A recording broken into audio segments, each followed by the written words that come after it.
And academics are not very fond of hierarchy and don't necessarily respond very well to power. When I first came to the LSE, I asked, where does the power lie in the LSE? And someone said to me, it's wherever you are not. So, so I guess I don't think about it very often, but it was a very nice honor anyway. So it's like, because we have this saying that in the United States, they also say that the government that governs least is government that governs best. Do you think the power lies in like the absence of the leader, absence Yes. of the governor, Well, so that you can just put in there a system that really works rather than like invite a very powerful man Yeah. to like supervise everything? Yes. I think Nelson Mandela had it right. He said good leaders know when they need to lead from behind and let people take things on their own, when they need to lead from the middle and get involved in the mechanics of things, and when they need to lead from the front, when they have to take people places they're not quite ready to go. And I think good leaders know when to calibrate. Sometimes they can stay behind and let things happen without them. Sometimes they need to get into the middle of it, and sometimes they need to get out in front. So I think it varies on the circumstances of the time, what kind of leadership you need. So for a renowned economist, what kind of is this a liability or asset for you in terms of running a university? Well, I think in universities it's very important to have a disciplinary core that you feel comfortable in, that you know what it's like to have deep experience in one discipline. But of course, when you're running a university, you have many, many disciplines you have to look after. At the LSE, we have 25 departments. We don't just do economics and political science. We have law, we have management, we have marketing, sociology, social policy, anthropology, a huge number of disciplines. And so you have to get the balance right between understanding one discipline well, but also having empathy and appreciation of many, many disciplines. And I think that's very important to be credible as a leader in a university. Which position? Because we know that you were sitting not quite far away at the desk of the Vice Governor of the Bank of England, and now you're sitting here like the head of academic institute. Which position do you prefer?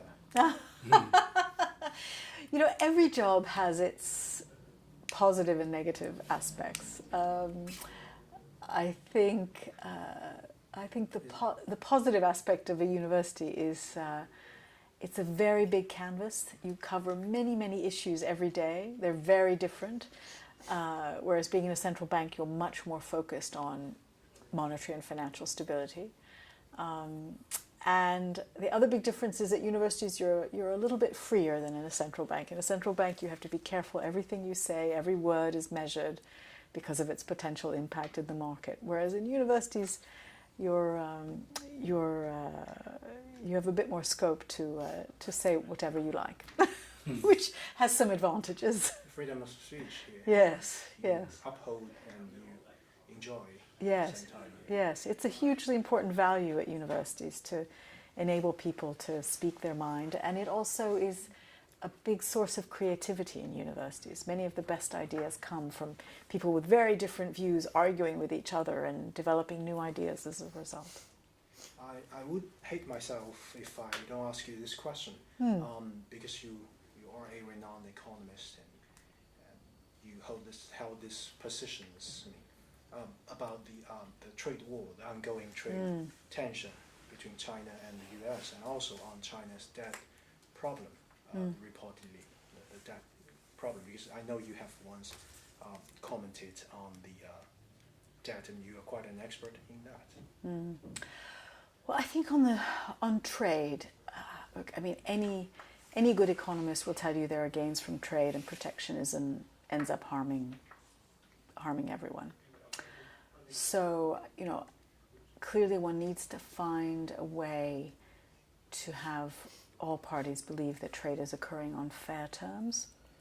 And I guess my hope is that through some kind of negotiation we can restore confidence in the trading system. And on debt, I think on debt, debt is very tricky. Countries tend to get into trouble when debt gets very high. Some countries are able to manage this process and others are not. China has considerable resources to manage its debt. And I think part of it is that there's a large part of the financial system which is not, a large part of the debt is being accumulated outside the banking system, in the non-banks and in the so-called shadow banking system. But I think there is a process ongoing at the moment to try and bring that under some control and oversight. And one has to hope that that will be very, very rapid and successful, because I think it's in no one's interest that China's financial system be seen to be unstable. We could take that as a suggestion.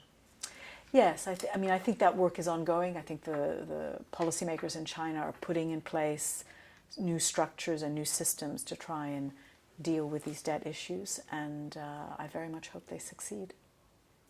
Last question from me. I'm quite interested in the word cloud. Oh yes. Picture there. Is that what you said? I mean, they have this. Yes, there is. News generated because what you said during your previous post. Yes, it was my going away present when I left the Bank of England. So if they give you another one at the end of your term as the director, what do you expect to appear there, big and large? Like commitment, or? I hope it will be global impact. Because I think that's what the LSE is about. Global impact through the students that we create and through the research and the ideas that we generate. That is really, I hope, the big theme that I can achieve while I'm here. I hope one of them will be China. I hope so too. I hope so too. At the moment you'll see there's chocolate, because I was always famous at the Bank of England for having lots of chocolate in my office. Oh. So yeah, that's a very good present. So it looks like the director is the full-time job for you now. So do you have time to teach now? actually, I just taught a class before coming to meet you. I was helping one of my colleagues with a philosophy class, in fact, talking about the philosophical issues around taxing alcohol, tobacco, and sugary drinks, because I'm participating in a commission that's looking at that issue, and so we were getting our students to think about what are the issues around taxation. So I try and do a little bit of teaching when I can, but it's probably not enough. That's enough, yeah. So what did you do in your spare time? No spare time. Well, one of the joys of being at the LSE is there are always fantastic things happening here. Speakers from all over the world, events that the students are organizing. We have a very active Chinese Students' Society, for example, but we have 250 other student societies that are always organizing things.